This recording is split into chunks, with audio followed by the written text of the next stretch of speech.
Hey guys, what's going on? James here, and before we start this video talking about the Tampa Bay Buccaneers offensive line, I have to announce the winner for this beautiful piece of comic book inspired Tom Brady artwork made by my friend Richard Miller, otherwise known as Aether Art on YouTube. Thank you for everybody who participated in this giveaway and left the hashtag BradyBucs. Now, we had 136 people enter this giveaway. You can see here I did the /F with the 1 out of 137. We're taking off the 1 because it's obviously left right here. But, like what I said, you had to use the hashtag BradyBucs. You had to be subscribed to Aether Art as well as MrBucsNation. I will be checking with Richard after this video goes up. And to the person who does win, I'm going to be doing it by a random number generator, from newest comments to oldest. So whatever that number is, I'm just going to do 1 to 136, and then we're going to pick the winner that way. But the winner, whoever wins, they have 48 hours to reply. Just send me an email to MrBucsNation@gmail.com, and then we will be able to sort out all the shipping details and things like that. So let's hop over to the random number generator real quick. Let me just go ahead and type that in. Let's see right here. So minimum is 1, maximum is 136. So I guess I should say how I'm going to be doing it is, let's say right here, JRodman6, he is going to be comment number 1, and then the last comment that was read all the way down at the bottom, that is going to be 136. So actually, I guess I should say 135 because I myself used the hashtag BradyBucs in a comment on the video. So 135 people entered, minimum is 1, maximum is 135. Let's generate a number, and it is number 46. So let's go look. 1, 2, 3, 4, 5, 6, 7, 8, 9, 10, 11, 12, 13, 14, 15, 16, 17, 18, 19, 20, 21, 22, 23, 24, 25, 26, 27, 28, 29, 30, 31, 32, 33, 34, 35, 36, 37, 38, 39, 40, 41, 42, 43, 44, 45, and 46. So Seth Chandler, comment number 46, you are the winner of the Tampa Bay Buccaneers Tom Brady comic book inspired artwork you can see right here. So Seth Chandler, if you are watching this video, go ahead and send me an email at MrBucsNation@gmail.com so I can figure out and talk with you about the details of where to send this. Now, if he doesn't respond in 48 hours, I will have to pick a new winner. So hopefully he sees this video and can respond so that we can, be able to get his prize out to him. But for everybody who participated in this giveaway and subscribed over at Richard's channel and, liked the video and made a comment and just participated, thank you guys so much. I am very excited to do more giveaways like this in the future, and it should be a lot of fun. But anyway, guys, without further ado, let's get into the video. Hey guys, what's going on? James here, and if I'm being honest, it was tough coming up with a topic for today's video. I knew I had to make a video because I wanted to announce the winner of the giveaway. I had to announce the winner of the giveaway because it's been a week and I'm gonna stay true to my word, and I have to make a video announcing the winner. But man, it was really tough finding a topic. Not a lot of Bucs news has been going on. We're all just kind of sitting here waiting for stuff to happen. Maybe the Bucs will make a post-draft free agency move, although that probably won't happen until July, if any. There's no types of camps going on right now because of, all the things going on in the world. And yeah, it's just really weird right now, man. There's not a lot to talk about, but I guess one thing I could mention is the overall perception of one specific group on the Tampa Bay Buccaneers right now that a lot of people, I guess I shouldn't say a lot of people, but some people seem to be worried about, and that is the offensive line. So the topic for today's video is this: is the Tampa Bay Buccaneers offensive line a concern for this team? So we're going to be talking about that. So let's start talking about it. Talking about the Buccaneers offensive line is such a tricky topic. You will hear some people say that the offensive line sucks. You will hear some people say the offensive line is great. And you'll hear some people say something in between. There's really a lot of scattered opinions on the Buccaneers offensive line, and I feel for good reason. I feel the Buccaneers offensive line, especially last year, was certainly very hit or miss, okay? There were some games where they were playing pretty darn good, and there were some games where they were playing pretty darn bad. And now, last year did have its fair share of injuries. I believe Donovan Smith missed the first game in his entire career, which ended his Iron Man streak, which sucks for him. I know DeMar Dodson had suffered some injuries as well last season. He had basically been dealing with injuries the past couple of years. And then Alex Kappa, he broke his freaking arm in the middle of a game and decided, you know what, hey, I guess I'll still keep on playing. So overall, there were plenty of injuries. We had guys like Josh Wells coming in, substituting at the tackle spots. We had Earl Watford coming in and substituting for Alex Kappa at the guard position. And yeah, a lot of those guys who were substitutions aren't really here anymore. I believe the Buccaneers did re-sign Josh Wells, but Earl Watford is not back with the team yet. I would think that they may consider bringing him back at some point here, maybe in July, but we'll just have to wait and see. The Buccaneers don't have a lot of money right now to sign offensive line depth, but you know, let's start by talking about the starters, okay? Because that's where the money is. That's where a lot of concern is. The first guy we're going to be talking about, you know, the big question mark, I think, in terms of the starters. Although, I guess you could say there's two question marks. We'll get to that in a little bit. But Donovan Smith, let's just go straight down the line. Donovan Smith, the starting left tackle. He has been very, very hit or miss for the Tampa Bay Buccaneers since he was made a second-round draft pick back in 2016, 2015. I think it's 2015. I'm like 90% sure it's 2015. I think him and Ali Marpet were both second rounders that year. So since he has joined the Tampa Bay Buccaneers, you know, there's been some times where he has looked like a very competent left tackle. There's been other times where he has looked really, really bad. If you pull up some of his bad plays, oh Lord, they're really bad. I don't want to say they're Caleb Benenoch levels because that's really bad, but I will say that they are just pretty bad. So now the big question is can Donovan Smith, you know, be the left tackle that can protect a guy like Tom Brady? Because, you know, Donovan Smith, he's had to protect, you know, Jameis Winston, which is a very big responsibility. Jameis Winston, former #1 overall pick, you know, very highly touted quarterback, you know, potentially a franchise quarterback for the Buccaneers for years, but he's gone now, and in his place is the GOAT, Tom Brady. And Donovan Smith is a blindside blocker for Tom Brady right now, and, that's tough. That's tough. This is going to be really interesting to see how Donovan Smith does. I feel like if Donovan Smith does not do well, he's going to be, you know, off the Tampa Bay Buccaneers relatively quickly.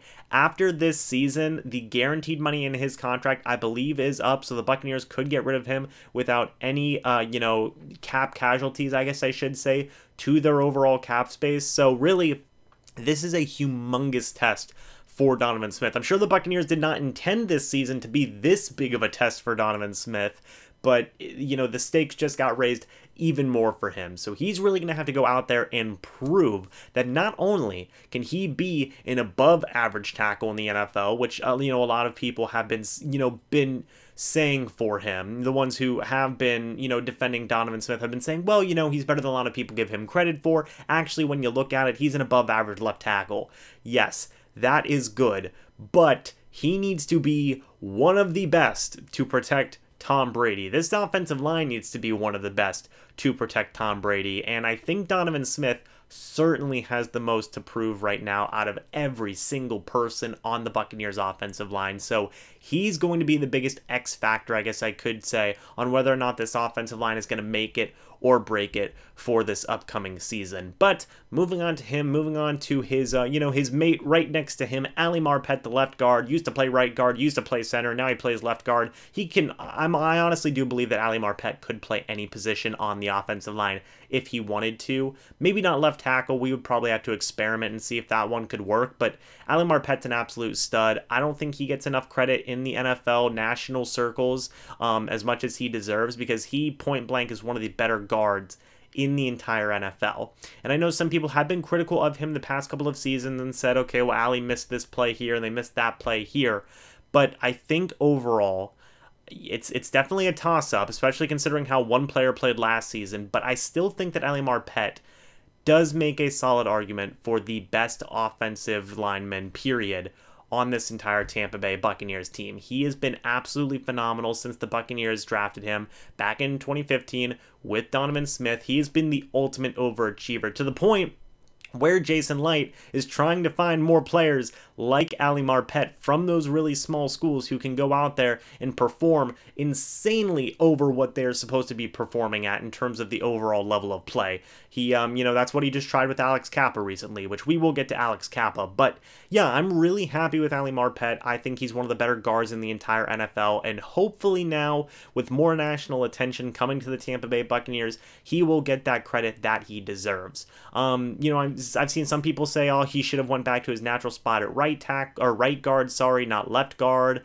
and they moved him around too much. That could be a legitimate thing. I think he was a better right guard than left guard, but I still think he's a phenomenal left guard. He's doing an absolutely amazing job. So yeah, no problems with Ali Marpet. He fits the bill for an offensive lineman who is ready to protect Tom Brady 100%. Moving on to the center position, Ryan Jensen. A lot of people love Ryan Jensen. I love Ryan Jensen. I'm sure a lot of you guys love Ryan Jensen. Rhett from the Cannon Fire podcast loves Ryan Jensen.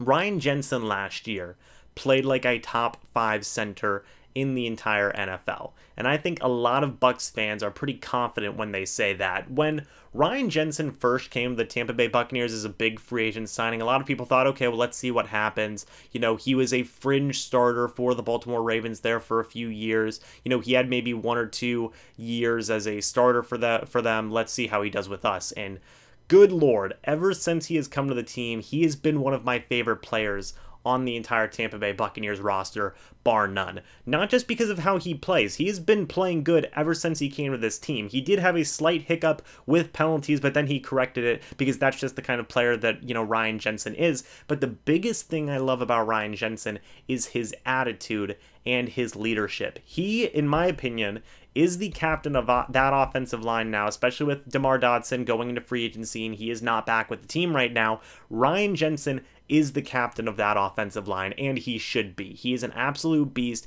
He will fight you for his quarterback. I don't remember how many times there was some type of scrap with Jameis Winston or something along those lines, or maybe somebody hit Jameis Winston late, and Ryan Jensen was the first guy in there going, I will literally take your helmet and, maybe Myles Garrett you. I don't know. Maybe not that violent, but, Ryan Jensen got in their face and said, are you really going to try and hit my quarterback like that? I will take you to the ground, and I will put you in a grapple hold, and I ain't going to let go, brother. That was Ryan Jensen. So that's how he's been. He's going to be like that for Tom Brady. And I don't mean to allude to Tom Brady, but these are the guys who are going to be protecting Tom Brady. So yeah, I'm going to be mentioning Tom Brady a lot. Ryan Jensen is going to absolutely just take bullets for Tom Brady, and it's going to be awesome to see because Ryan Jensen's such a strong leader. I think him and Tom Brady are going to get along very, very well, and I also think that Ryan Jensen is going to continue to maintain his play as one of the better centers in the NFL.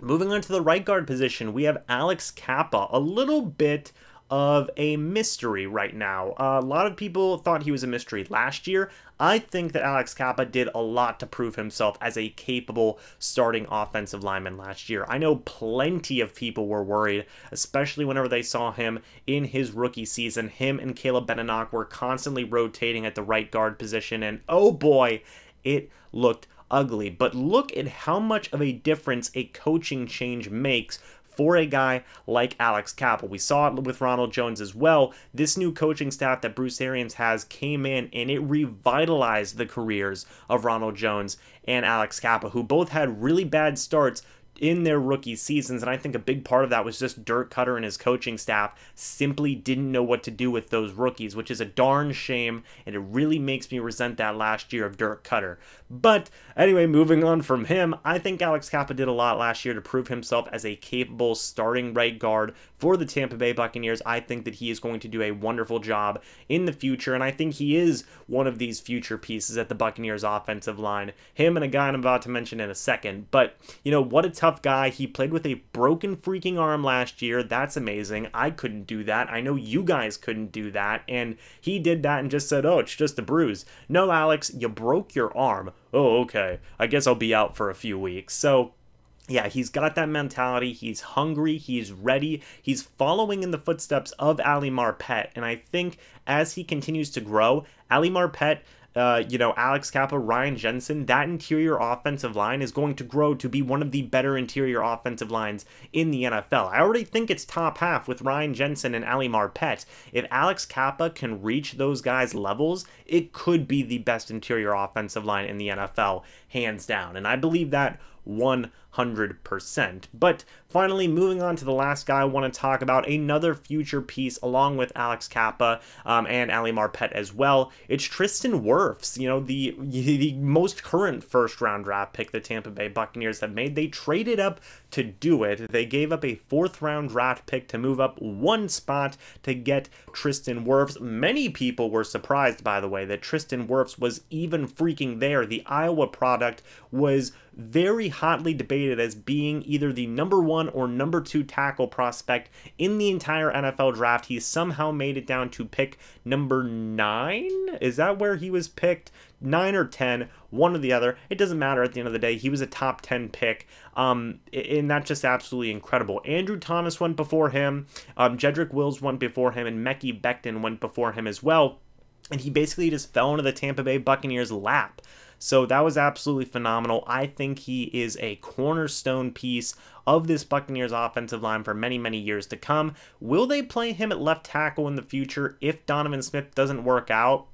I don't know, but that's definitely going to be something to keep an eye on in the future, depending on what happens with Donovan Smith. Again, like I told you guys, he's a big X factor, but, as the right tackle, he also has a big responsibility along with Donovan Smith to be a tackle blocker for the GOAT Tom Brady. That's not an easy task. Himself, Tristan Wirfs, and Donovan Smith have some pretty tough jobs to do, although I will say I think Donovan Smith's job is going to be much, much tougher. But you know what? I trust Tristan Wirfs. I think he is going to do a very, very good job. I think he's going to be a solid offensive lineman for the Buccaneers for many, many years to come. A lot of people thought this was going to happen when, especially I think like midway through last season when DeMar Dotson was really starting to show that age was slowing him down.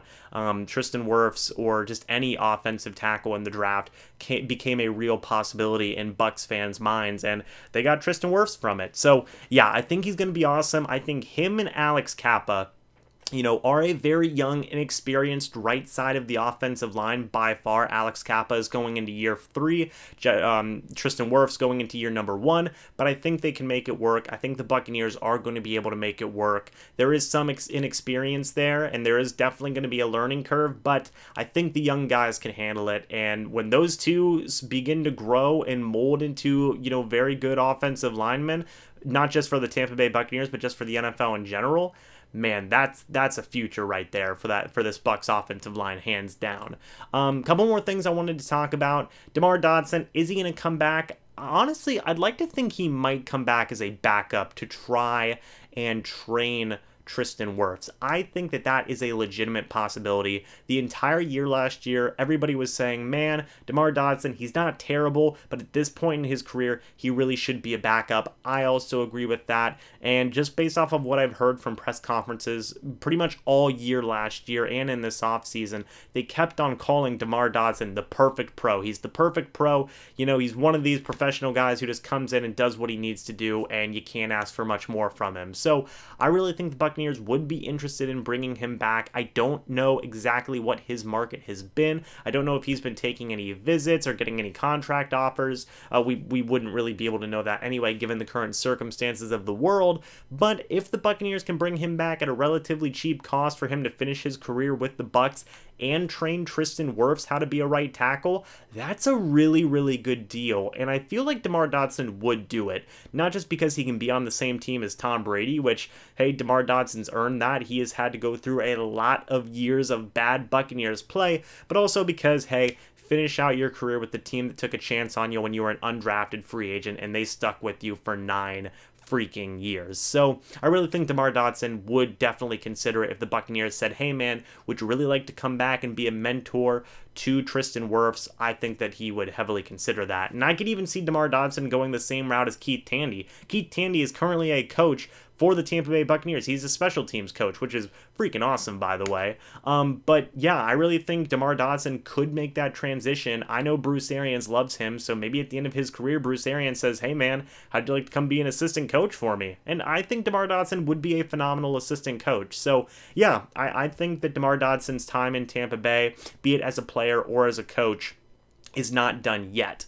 Another guy I want to mention, Joe Haeg, another offensive lineman the Buccaneers signed this offseason. I believe they signed him to a 1-year, $3 or $4 million deal. I'm excited about him just because of how many different positions he can play. He is kind of a jack of all trades type of offensive lineman. I think he's going to push Alex Kappa for his starting guard job very, very heavily. I 100% believe that. I think that he is going to do a phenomenal job of pushing not just Alex Kappa, but also Tristan Wirfs as well, because Joe Haeg can play both guard and tackle, and I think he's incredibly underrated. So I think him also being a mentor to both those guys would be a phenomenal thing as well. I really hope they can keep Joe Haeg for a couple more years after this season. He's only on a 1-year deal.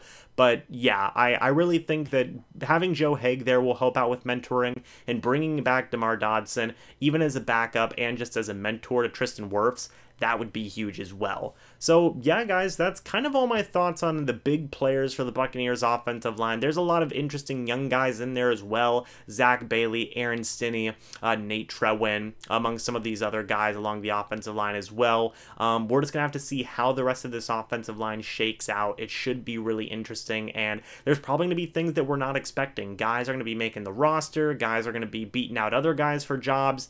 It should be a lot of fun. But, you know, this was kind of an open book type video. I want to know your guys' thoughts of the Tampa Bay Buccaneers offensive line down in the comments section below. Which players are you very, very confident in, and which players are you not so sure about? Me personally, you know, Ali Marpet, Ryan Jensen, Alex Kappa to a certain degree. Those guys I think are going to be great. Tristan Wirfs, we're going to have to wait and see, because at the end of the day, he is a rookie. He is a highly touted rookie, but he is still a rookie, so we'll have to wait and see. Although I'm pretty relatively confident given just his overall ability. He's an athletic monster. He's probably going to knock it out of the park. And Donovan Smith, he certainly has a lot to prove. He has to be one of the best tackles in the NFL this year because he's protecting the GOAT, Tom Brady. But guys, let me know what you think about all of the things I talked about down in the comment section below. Thank you so much for watching this video, and I will see you in the next video or the next live stream. But until then, and as always, guys, goodbye for now, and go Bucs.